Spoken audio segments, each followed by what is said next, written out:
Indrajit study point में आप सभी का स्वागत है। हम पढ़ रहे हैं एनसीईआरटी क्लास 9 अध्याय 5 लोकतांत्रिक अधिकार। ये लोक राजनीतिक का 5वां अध्याय है, लोकतांत्रिक अधिकार, और अंतिम अध्याय चल रहा है। इसमें भूमिका के साथ पढ़ते हैं, मतलब परिचय देखते हैं। पहले पिछले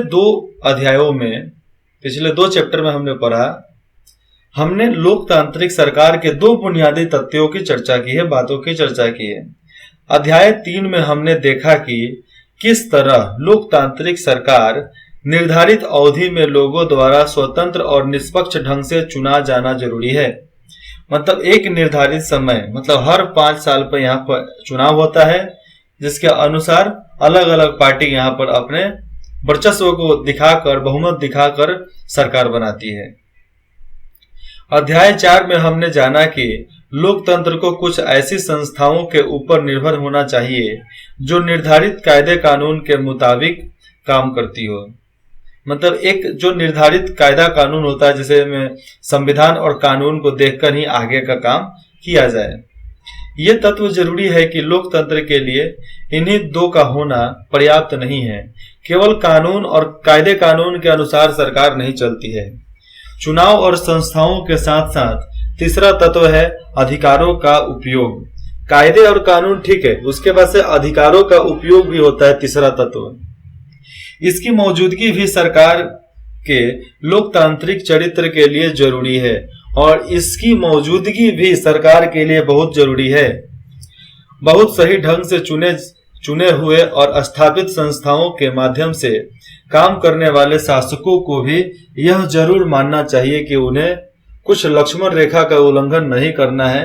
नागरिकों के लोकतांत्रिक अधिकार ही इन लक्ष्मण रेखा का निर्माण करता है। हर सरकार को यह भी रहता है कि कुछ लक्ष्मण रेखा उनके लिए भी रहता है, जिसको लांघना नहीं है, जिसको पार नहीं करना है, उसका उल्लंघन नहीं करना है।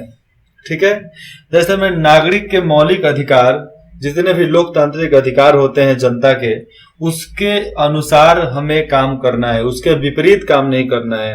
अगर किसी के मौलिक अधिकारों का उल्लंघन आपके द्वारा किया जा रहा है तो आपके लिए बहुत ज्यादा दिक्कत वाली बात हो जाएगी। क्यों हो जाएगी?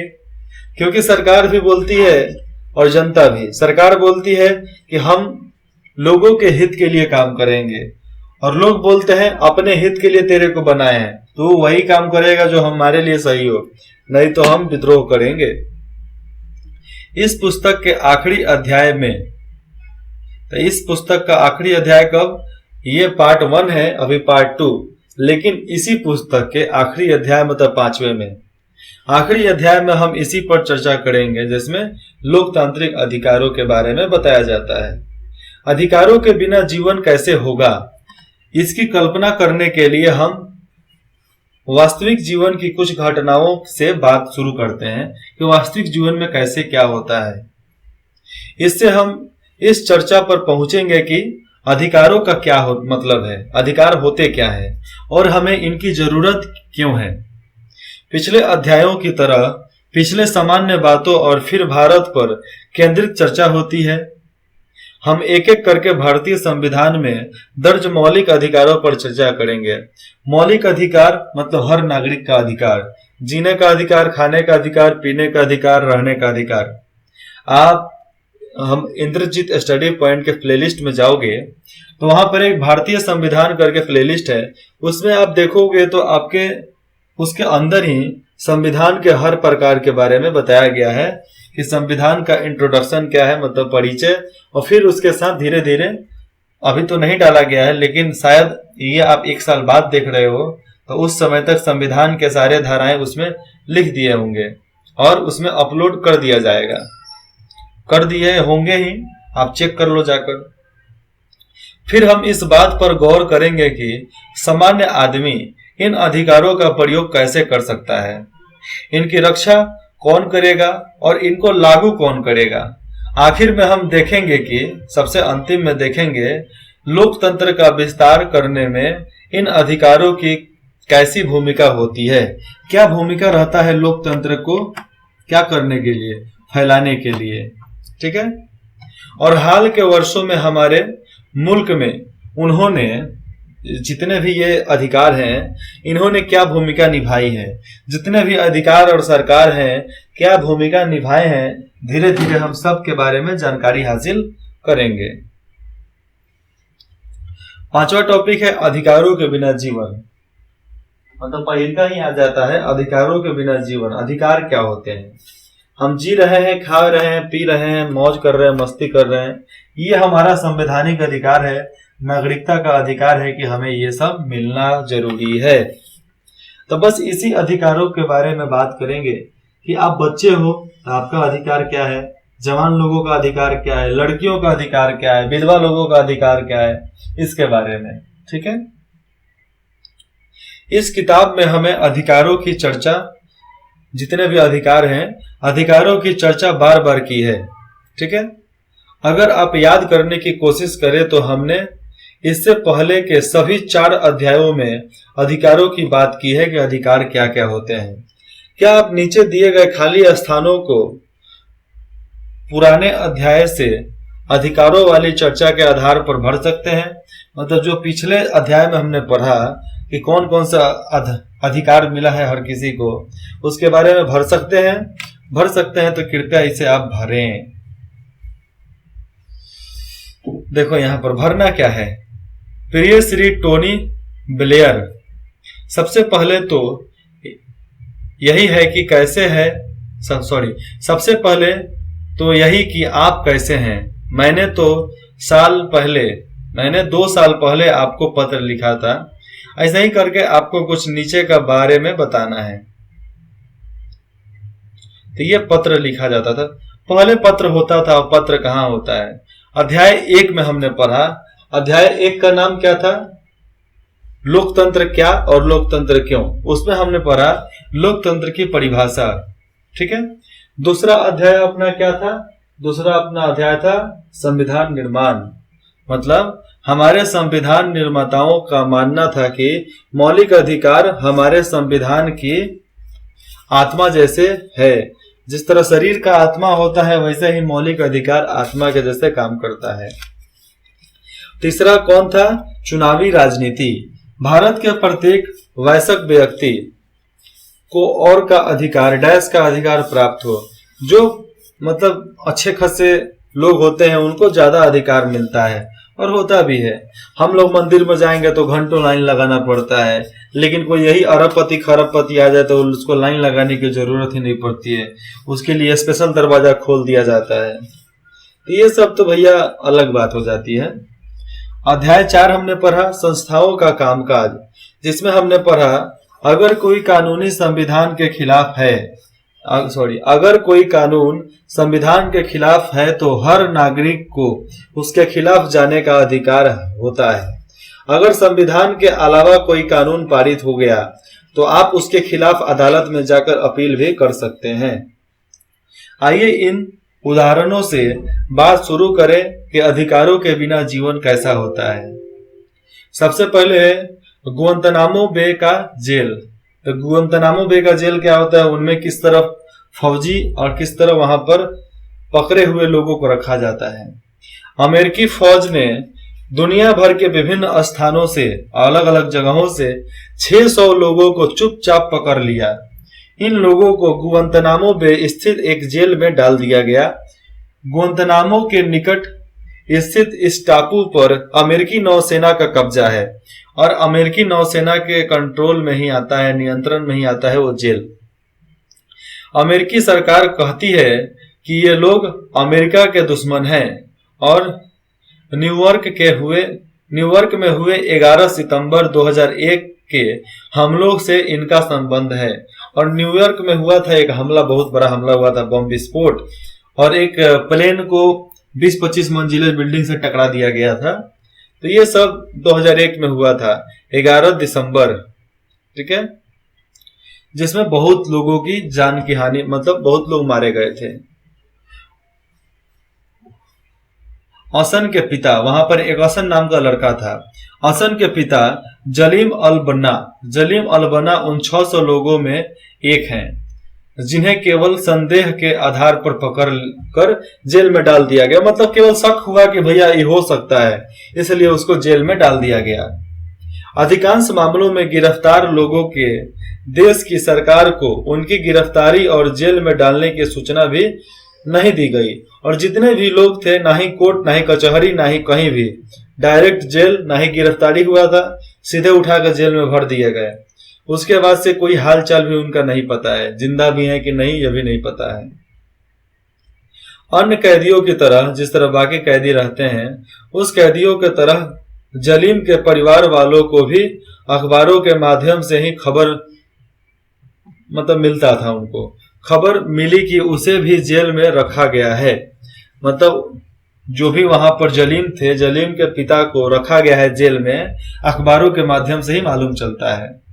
इन कैदियों के परिवार वालों, मीडिया के लोगों और यहाँ तक कि संयुक्त राष्ट्र के प्रतिनिधियों को भी उनसे मिलने की इजाजत नहीं दी गई थी। अमेरिका के भी जो लोग थे, उनको अपने परिवार से मिलने की भी आजादी नहीं थी, और न ही उनके परिवार को उस कैदी से मिलने की आजादी थी। सब बंद है कि टापू पे कौन जाएगा। अमेरिकी सेना ने उन्हें गिरफ्तार किया, उनसे पूछा कि और उसने फैसला किया कि किसे जेल में डालना है और किसे जेल में नहीं डालना है, और किस जेल में डालना है। तो नाम एक ही आया। कौन सा जेल था? ऊपर देखो जल्दी से। गुआंतानामो जेल में डालना था, ये तय हो गया। और किसको डालना है किसको नहीं डालना है यह भी तय करना था, और यह भी फैसला कर लिया गया। न तो किसी भी जज के सामने मुकदमा चला, और न ही ये कैदी अपने देश की अदालतों का दरवाजा खटखटा सकते थे। न ही उन पर मुकदमा चला जज के सामने, और न ही कभी ये लोग अदालत गए। सारे केस को बंद कर दिया गया। एक अंतर्राष्ट्रीय मानवाधिकार संगठन एमनेस्टी इंटरनेशनल ने गुआंतानामो बे के कैदियों की स्थिति के बारे में सूचना इकट्ठा की और बताया कि उनके साथ ज्यादती की जा रही है। उनके साथ बहुत गलत व्यवहार किया जा रहा है, बर्ताव किया जा रहा है। उनके साथ अमेरिकी कानूनों के अनुसार व्यवहार नहीं किया जा रहा है। उनको अलग ही श्रेणी में डाला गया है। अनेक कैदियों ने भूख हड़ताल करके इन परिस्थितियों के खिलाफ विरोध करना चाहा, पर उनको जबरदस्ती खिलाया गया या नाक के रास्ते उनके पेट में भोजन पहुंचाया गया। भूख हड़ताल कर रहे थे कुछ लोग कि इन सबके खिलाफ, इन सारे जो भी वहां पर स्थिति थी उसके खिलाफ विरोध किए भूख हड़ताल का, तो उनको जबरदस्ती खाना खिलाया गया, और नहीं तो नाक से पाइप डालकर सीधे उनके पेट में भोजन को पहुंचा दिया गया। जिन कैदियों को आधिकारिक रूप से निर्दोष करार दिया गया था, उनको भी नहीं छोड़ा गया।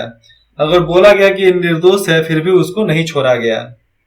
संयुक्त राष्ट्र द्वारा कराई गई एक स्वतंत्र जांच से भी इन बातों की पुष्टि हुई। संयुक्त राष्ट्र संघ के महासचिव ने कहा कि गुआंतानामो बे जेल को बंद कर देना चाहिए। अमेरिकी सरकार ने इन अपीलों को मानने से इनकार कर दिया, और ये अमेरिकी सरकार का फैसला था, जिसलिए उसको कोई मना नहीं कर सकता है। और गुआंतानामो जेल चलता रहा। आज भी एक गुआंतानामो जेल आप गूगल करोगे मैप पे, तो गुआंतानामो जेल के बारे में मालूम चलेगा।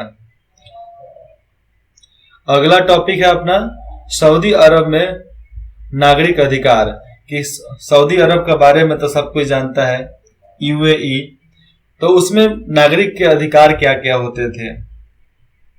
गुआंतानामो बे का उदाहरण एक अपवाद जैसा है, एक अफवाह जैसा है, एक बंटवारे जैसा है, क्योंकि इसमें एक देश की सरकार दूसरे देश के नागरिकों के अधिकारों का उल्लंघन कर रही है। आइए अब सऊदी अरब का उदाहरण देखें और वहां की सरकार अपने नागरिकों को कितनी ज्यादा अधिकार देते हैं। ठीक है, कितना अधिकार देता है, कितनी आजादी देता है, इस पर गौर करें। जरा इन तथ्यों पर विचार करें। ये धीरे धीरे पढ़ो। देश में एक वंश का शासन चलता है, और राज्य या शाह को चुनने का या बदलने में लोगों की कोई भूमिका नहीं होती है। सऊदी अरब में राजशाही चलता है अभी भी, लेकिन उसको बदलने का अधिकार लोगों को नहीं है।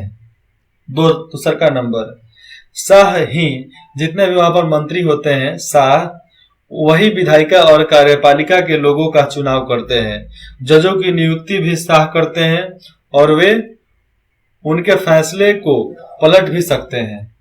तो जो शाह लोग होते हैं सऊदी अरब में, वही विधायक और सांसद लोगों को बहाल करते हैं, जज को बहाल करते हैं और ये इन सभी के फैसले को पलट सकते हैं, इतना उनके पास अधिकार होता है।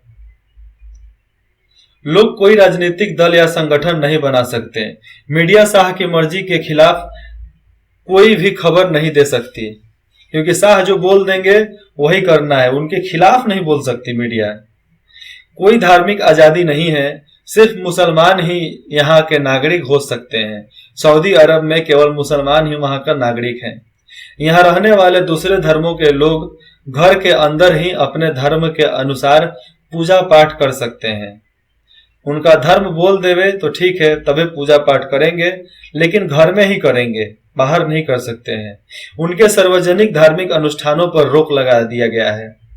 लेकिन हमारे प्रधानमंत्री मोदी जी ने दुबई में, सऊदी अरब में ही, यूएई में सऊदी अरब पड़ता है, उसी में दुबई भी आता है। दुबई एक शहर है, वहां का राजा है और वही वहां के शासन चलाते हैं और बाकी सब पुलिस वगैरह सब उनके नियंत्रण में रहता है। और मोदी जी ने दुबई में जाकर, हिंदू संगठन जाकर, वहां पर कृष्ण भगवान की मूर्ति, राम भूमि मंदिर मतलब राम मंदिर, और भी बुद्धिज्म का बहुत सारा मूर्ति वहां पर बनाया गया है, मंदिर बनाया गया है। औरतों को वैधानिक रूप से मर्दों से कमतर दर्जा मिला है, मतलब औरतों को मर्दों से कम माना जाता है और उन पर कई तरह की सार्वजनिक पाबंदियां लगी है। मर्दों को जल्दी ही स्थानीय निकाय के चुनाव के लिए मताधिकार मिलने वाले हैं, मतलब चुनाव करने के लिए मर्दों को एक अधिकार मिलेगा, मताधिकार मिलने वाला है, जबकि औरतों को यह अधिकार नहीं मिलेगा। मर्दों को मिलेगा लेकिन औरतों को नहीं मिलेगा।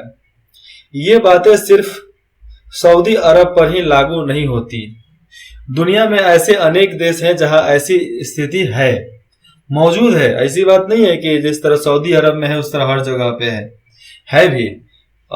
नॉर्थ कोरिया में चल जाओ, वहां पर भी वैसा ही है, राजशाही है। सऊदी अरब में चल जाओ, दुबई में चल जाओ, नेपाल में नहीं, सिक्किम में चले जाओ, उसके बाद से म्यांमार जाओ आप, वहां पर भी ये सब राजशाही चलता है अभी। और रसिया में चल जाओ, जो प्रधानमंत्री एक बार राष्ट्रपति जो एक बार राष्ट्रपति बने थे उसके बाद नहीं हटे ना, 20 साल से राष्ट्रपति वो है। इधर चाइना में 20 साल से राष्ट्रपति क्याम जो चून है, वो हटने वाला ही नहीं है सब, क्योंकि पूरा उधर का शासन व्यवस्था ही खत्म कर दिया गया है। खत्म नहीं कर दिया गया है, कोई भी सरकार देश के लिए अच्छा काम करती है तो जनता नहीं चाहती है कि उसको हम हटा दें, क्योंकि जनता हटाएगी तो घाटा उसको ही है। जब घाटा उसको है तो घाटा पब्लिक क्यों सहे। इसलिए जो राज कर रहा है करने दो करने दो करने दो करने दो बस। देखिए अगले भाग में पढ़ेंगे, भाग 2 में कोसावो में जातीय नरसंहार, कि जाति के तौर पर क्या नरसंहार हुआ था, कि जाति को खत्म किया गया, कि जाति को क्या किया गया, जिसके बारे में हम अगले भाग 2 में पढ़ेंगे। अगर आपको कुछ भी डाउट हो तो आप पूछ सकते हैं, अगर डाउट नहीं हो तो आप फीडबैक दे सकते हैं। फीडबैक देने से हमें और प्रोत्साहन मिलेगा आपको और अच्छे से पढ़ाने का और अच्छे से बताने का। और नहीं भी फीडबैक देते हो तो कोई गम नहीं है, हमारा काम है आप लोगों को शिक्षित बनाना, आप लोगों को मोटिवेट करना, आप लोगों को अच्छा रास्ता दिखाना। तो हम उसके लिए भैया तत्पर हैं, हमें कोई नहीं रोक सकता आपको मतलब आगे बढ़ाने से। आज नहीं सुनोगे कल सुनोगे, कल नहीं सुनोगे परसों सुनोगे, सुनना तो है ही। चलिए बाय बाय, टाटा। इंद्रजीत स्टडी पॉइंट में जुड़ने के लिए आप सभी का बहुत बहुत शुक्रिया।